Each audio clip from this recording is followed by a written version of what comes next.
얼마 전 마무리된 항저우 아시안게임에서 많은 선수들이 큰 활약을 하고 돌아왔죠. 항저우 아시안게임 모두들 재밌게 즐기셨나요? 저도 너무 짜릿했던 경기들을 직접 보고 응원하며 즐거웠던 아시안게임 기간이었는데요. 하지만 모두가 축제였던 이 시기 어떤 이들은 다가올 운명에 무서워 떨고 있었다고 해요. 무서워 떨고 있던 이들은 바로 항저우 아시안게임 폐막 직후 강제 북송이 된 북한 이웃들인데요. 최근 코로나19에 대한 규제가 완화되기 시작하면서 중국 정부는 아시안게임 폐막 직후 중국 교도소에 수감 중이던 약 2,600명의 탈북자들 중 600명을 우선적으로 북송했다고 해요. 2,600명이라는 숫자 중 600명이라는 수치도 너무나도 높은 숫자지만 현재 중국에는 무려 30만 명의 추정 북한 탈북자들이 살아가고 있죠.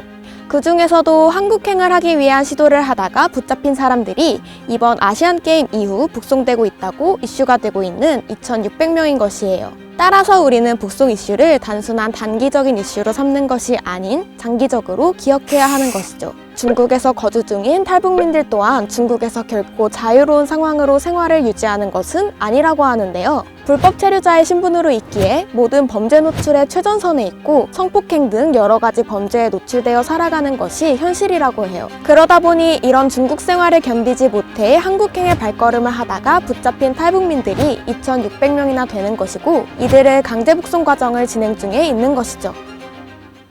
그렇다면 이러한 상황 속에서 크리스천인 우리가 강제 북송을 바라보며 그리고 북한 주민들을 바라보며 어떠한 시선을 가지고 있어야 할까요? 실제 북한 감옥에서 수감 생활을 하시다가 현재는 북한 지하교회와 북한 성도들을 위해 뜨겁게 선교하고 계시는 연못의 선교사님과 직접 전화 인터뷰를 진행했었는데요.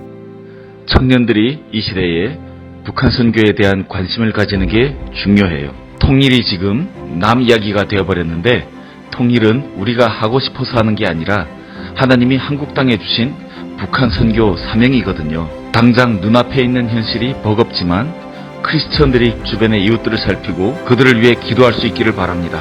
바쁘고 차가운 세상을 살아가며 이웃들을 돌아보고 살피지 못했다면 오늘 이 영상을 계기로 어쩌면 가장 가깝지만 너무나도 먼 우리의 이웃들을 위해 기도해보는 건 어떨까요?